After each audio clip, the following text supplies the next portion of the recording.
Damai Kids. Nah, tadi kita sudah mendengarkan tips dalam mengajar. Dan sekarang kita akan menjelaskan tips dalam menjelaskan cerita. Ya, betul sekali. Jadi apa tipsnya, Kak? Nah, tips yang pertama nih Kapre yang perlu untuk diperhatikan bagi guru-guru dan juga kakak-kakak adalah intonasi suara, volume, dan juga pelafalan kata. Hal ini kan Kapre supaya anak-anak itu bisa mendengarkan dengan baik dan jelas apa yang disampaikan guru-guru. Itu supaya tidak kumur-kumur begitu Ya, nah Kapre.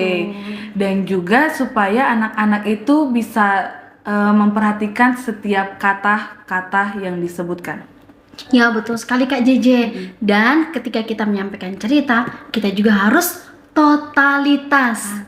Nah, artinya bahwa ketika kita guru-guru menyampaikan cerita, kita harus bisa menguasai cerita tersebut.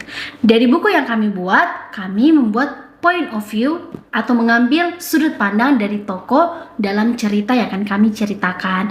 Dan ketika kita menyampaikan cerita tersebut, kita harus bisa menguasai setiap cerita dari tokoh tersebut. Dan bukan hanya itu saja Kak JJ. Apa itu Kapre?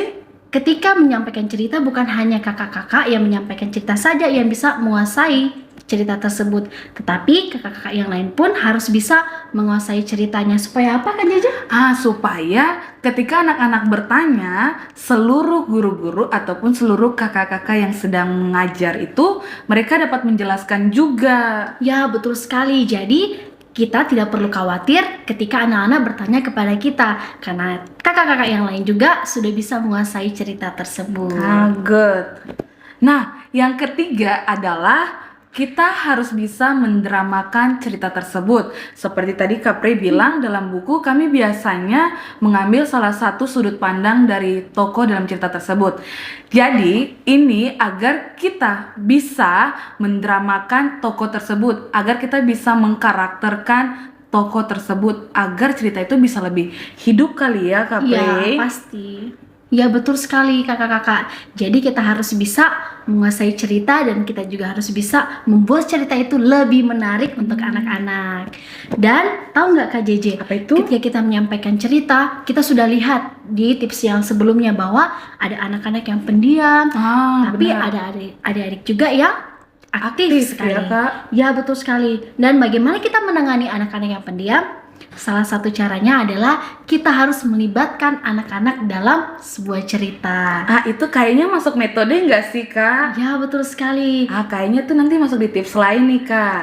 Nanti kita lihat. Dan tahu, ketika kita menyampaikan cerita dan melibatkan anak-anak, kita bisa memakai cerita dalam sebuah drama. Jadi ketika guru-guru sekolah minggu membuat drama, kita bisa melibatkan anak-anak untuk masuk juga dalam drama tersebut. Good. Dan yang kedua, kita juga bisa mengikut sertakan melibatkan anak-anak melalui tanya jawab. Jadi kita bisa bertanya kepada anak-anak dan anak-anak bisa menjawab setiap pertanyaan kita, supaya anak-anak yang pendiam yang lainnya juga bisa aktif dan bahkan mereka bisa menguasai dan mengikuti alur cerita dari awal sampai akhir. Betul tidak? Betul sekali Betul Kak Pre. sekali. Kayaknya itu tips-tips yang cukup harus diperhatikan oleh guru-guru. Supaya anak-anak bisa aktif dan anak-anak bisa menguasai cerita yang kita sampaikan. Oke, kayaknya itu saja ya Kak Pre. Ya.